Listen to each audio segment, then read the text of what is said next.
Rail पर सियासत किस तरह होती है ये हम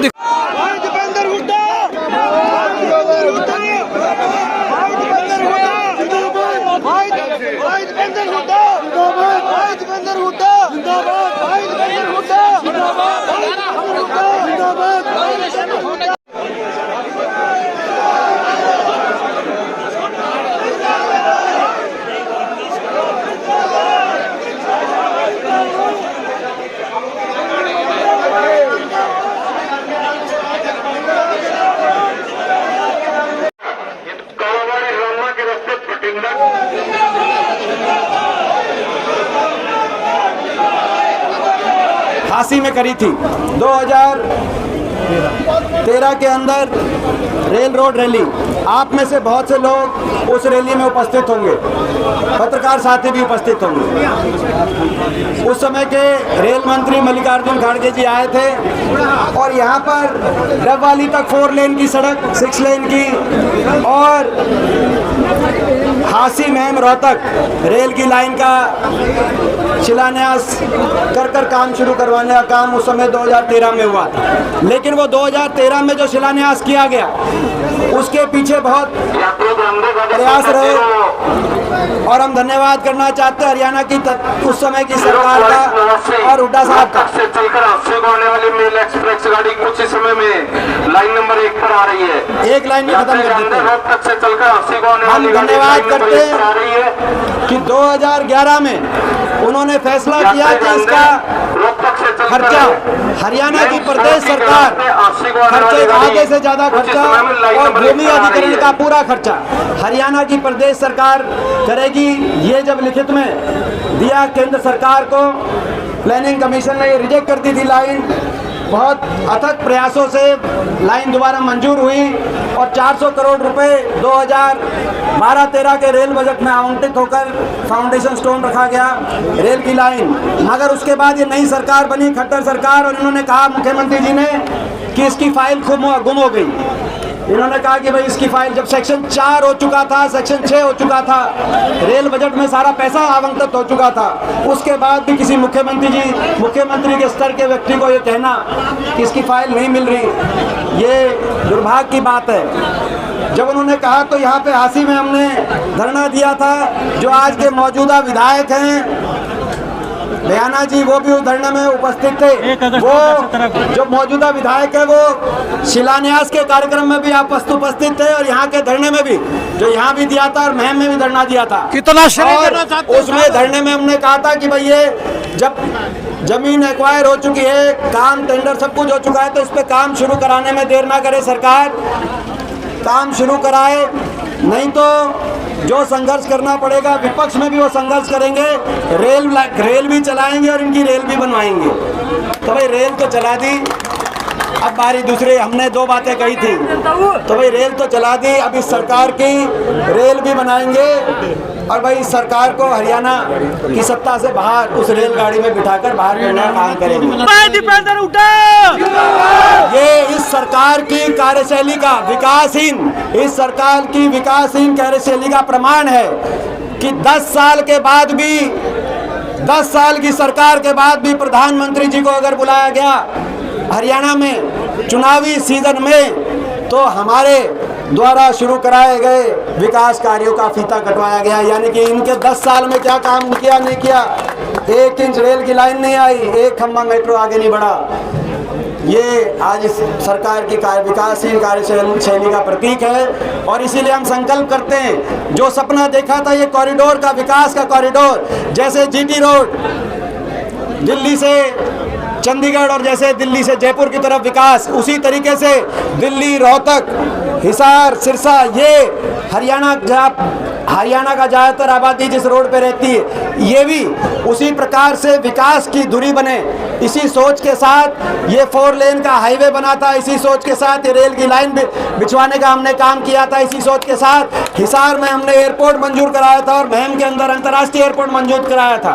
मगर जो काम शुरू कराए थे उनको तो पूरा कराने में इन्हें 10 साल लगा दिए, मगर जिसमें काम मंजूर कराया था लेकिन शुरू नहीं करा पाए थे, जैसे महम का एयरपोर्ट, वो आपको पता है कि वो फाइल ही इन्होंने जो है उस फाइल को ही ठंडे बस्ते में डाल दिया। तो ये जो सपना था हरियाणा को देश में विकास में नंबर 1 बनाने का सपना, मैं सभी साथियों से कहना चाहता हूं उस सपने को पूरा करने का समय आ गया है। इस रेल की लाइन की आपको बहुत बहुत शुभकामनाएं।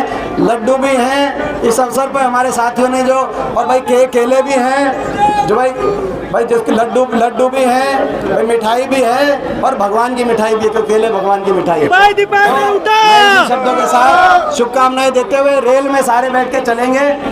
और जो है रेल में जब आप बैठो आप अब सारे अपनी टिकटें जरूर लेना, क्योंकि बीजेपी वालों का आपको पता है वो उनकी आदत से दुख की बात है। अभी दांगी साहब यहाँ खड़े हैं, दुख, हाँ दांगी साहब यहाँ खड़े हैं, दुख की बात ये है ये रेल की लाइन का ईमानदारी से मेरी मेहनत का श्रेय लेना चाहते हैं, मगर जो महम रेलवे स्टेशन की एक सड़क बननी थी 10 साल में सड़क भी नहीं बनी स्टेशन की। 1-2 एमएलए की भी बोल दो जी रेल चलानी है। तो भाई मैं यही कहना चाहता हूँ भाई रेल तो चल गई, अब इनकी आने वाले समय में इनकी रेल भी बनाएंगे। आपको एक बार फिर बहुत बहुत सबको शुभकामनाएं। रेल के लिए सियासत बड़ी गर्मा गई है।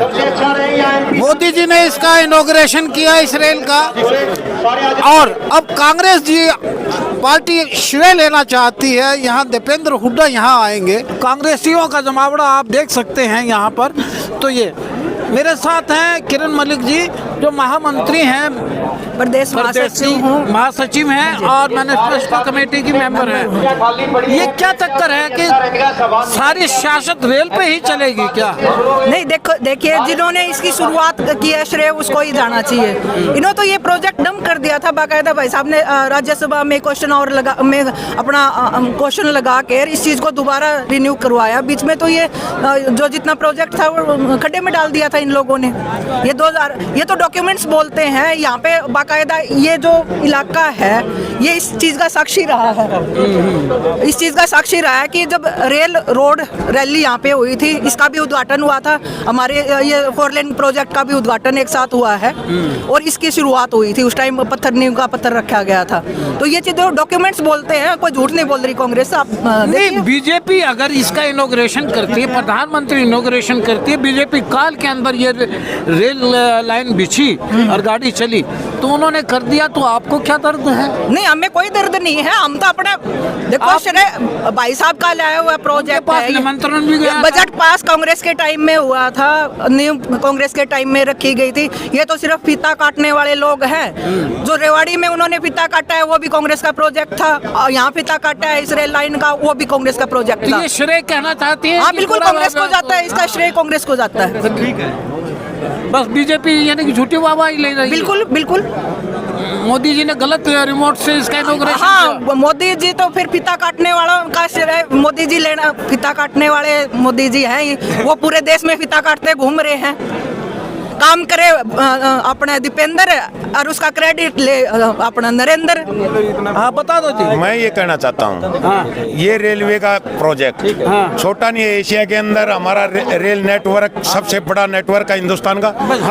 और यहाँ जो ये उद्घाटन की बात है, उद्घाटन की बात आप पत्रकार महोदय आपने पूछना चाहिए, यहाँ अडानी की रेल तो नहीं चलेगी। अब 250 एक्सप्रेस गाड़ियों को पीपीपी के तहत ट्रेनों को वहाँ प्राइवेट कर दिया। नरेंद्र मोदी जी को श्रेय कैसे दिया जाए? मल्लिकार्जुन खड़गे जी ने यहाँ इसकी नींव आधारशिला रखी, इसकी फाइल 5 साल गायब रखी खट्टर साहब ने। कि मोदी जी की नहीं अडानी की रेल चलेगी? नहीं, यहाँ अडानी की रेल चला सकते हैं, ये आपने पूछना चाहिए था। हाँ, मेरे साथ योगेंद्र योगी जी जुड़ गए हैं जो ओबीसी का काम भी करते हैं और पूर्व में केश कला बोर्ड के यानी कि चेयरमैन भी रहे हैं कांग्रेस सरकार में। आज इतना ताम झाम इकट्ठा कर लिया, इसका इनॉग्रेशन तो पहले हो चुका था मोदी जी द्वारा। आज दोबारा फिर दीपेंद्र जी यहाँ आ रहे हैं, दीपेंद्र जी आ रहे हैं, बैठ के जाएंगे इसमें। ये राजनीति का श्रेय लेने वाली बात है क्या? ये श्रेय नहीं है। श्रेय तो मैं वो सीधी सीधी बात है, जी जान लगा हुआ दीपेंद्र और खाम खान नंबर बना हुआ नरेंद्र है। हरियाणवी बात है, जी जान लगा हुआ दीपेंद्र और खाम खान नंबर बना हुआ नरेंद्र। भाई दीपेंद्र हुड्डा जी के पाँव में फ्रैक्चर होते हुए भी वो मंत्रालय के चक्कर लगाता था कि किस प्रकार ये प्रोजेक्ट को मैं सिरे से चढ़ाऊं, और जब भी उनकी सुनवाई नहीं हुई तो उन्होंने संसद में बात उठाई, जब संसद में भी उनकी सुनवाई नहीं हुई तो वो जनता की अदालत में लेके आए और 1 अगस्त 2017 को हांसी क्षेत्र की अनाज मंडी में धरना देने का काम किया। और उसके बाद जो है मुख्यमंत्री जी बोले कि ये तो फाइल गुम होगी, तो वो फाइल डाक के माध्यम से भिजवाने का काम किया। और रही बात ये, अब आज है ना, सबको पता है दीपेंद्र जी को निमंत्रण दिया, लेकिन एक शर्त लगा दी कि भी दीपेंद्र को बोलना नहीं है, क्योंकि वो डरते हैं। ये सरकार डरपोक है, ये डरती है कि कहीं, जनता तो सब जानती है ना कि दीपेंद्र ने संघर्ष किया है। दीपेंद्र डरपोक है, आया नहीं, आपने तो बुलवा देते उसको। ये पूरी जनता जो है ना, वो दीपेंद्र जी के पांव पलके बिछाकर स्वागत करने के लिए तैयार है। ये जो जनता खड़ी है, और सारी जनता को पता है कि किस आदमी ने, किस शख्स ने इस रेल लाइन के लिए अपने जीवन के 11 साल संघर्ष में बिताए। इसको बनाया किसने, पूरा किसने किया? बात यह है कि 28 जुलाई 2013 को यहाँ पे इनॉग्रेशन हुआ था। आज के हमारे राष्ट्रीय अध्यक्ष मल्लिकार्जुन खड़गे जी उस वक्त रेल मंत्री होते थे, वो उद्घाटन करके गए थे। 385 करोड़ रुपए बजट के आवंटन हो चुके थे। सेक्शन 4 और 6 पे काम पूरा हो चुका था। इनकी सरकार की नीयत ठीक नहीं थी। एक बात मैं और जरूर कहूंगा, यहाँ पे एयरपोर्ट भी आना था मैम में, जिसमें हिसार, भिवानी और रोहतक की सीमा लगती थी, उसको भगा दिया। चांग में उसको भगाने का बीजेपी ने काम किया। इसके अलावा मैं एक बात और कहना चाहूंगा कि खरखोदा में रेल कोच फैक्ट्री आनी थी, उसको भगाने का बीजेपी ने काम किया। अगर सही रूप से हरियाणा को विकास की गति पर ले जाने का काम करते हैं, वो चौधरी भूपेंद्र सिंह हुड्डा जी करते हैं और भाई दीपेंद्र हुड्डा जी करते हैं। उनका हमेशा से ही, और एक नारा हमेशा से ही उनके लिए ये रहा है कि विकास के मामले में दीपेंद्र हुड्डा का नहीं कोई तोड़। रेल लाइन निकलवा दी, चौड़े करवा दिए रोड। अरे मोदी आड़ा तो जमा है रोड है, तो रोड मारा है रोड। पूरा करे श्रेय लेने लिए आप आए, किस करे कांग्रेस से? कौन कह रहा है? ये तो माननीय पूर्व मुख्यमंत्री भूपेंद्र सिंह हुड्डा, रेल मंत्री उस वक्त के खड़गे जी और दीपेंद्र हुड्डा, जिनकी मेहनत की वजह से हांसी में हम लोगों ने उस वक्त ये कार्यक्रम कराया था और अनाज मंडी में उनका स्वागत कर ये रेलवे, यानी कांग्रेस को जाता है ना, ये कांग्रेस के नेताओं को जाता है। और जिनकी मेहनत रंग लाई है, इस सरकार ने तो इसको लेट किया है। जो काम 5 साल में होना था 11 साल में हुआ। प्रत्याशित भीड़ का नज़ारा यहाँ नजर आ रहा है। उनके समर्थक उनको कह रहे हैं कि ये श्रेय सारा आपको जाता है, इस रेल लाइन को और इस रेल गाड़ी को रोहतक तक पहुँचाने का। बीजेपी झूठी वाहवाही ले रही है। देख रहे हैं कि कितनी भीड़ है, अपार जन समूह है, ये कांग्रेसियों का है और ये बीजेपी वालों को कोस रहे हैं कि ये मुफ्त की वाहवाही ले रहे हैं। और असली श्रेय दीपेंद्र हुड्डा को जाता है, जिन्होंने राज्यसभा में आवाज उठाई थी और यहाँ पर रैली करवाई थी। देखिए नज़ारा भीड़ का, कांग्रेसियों का।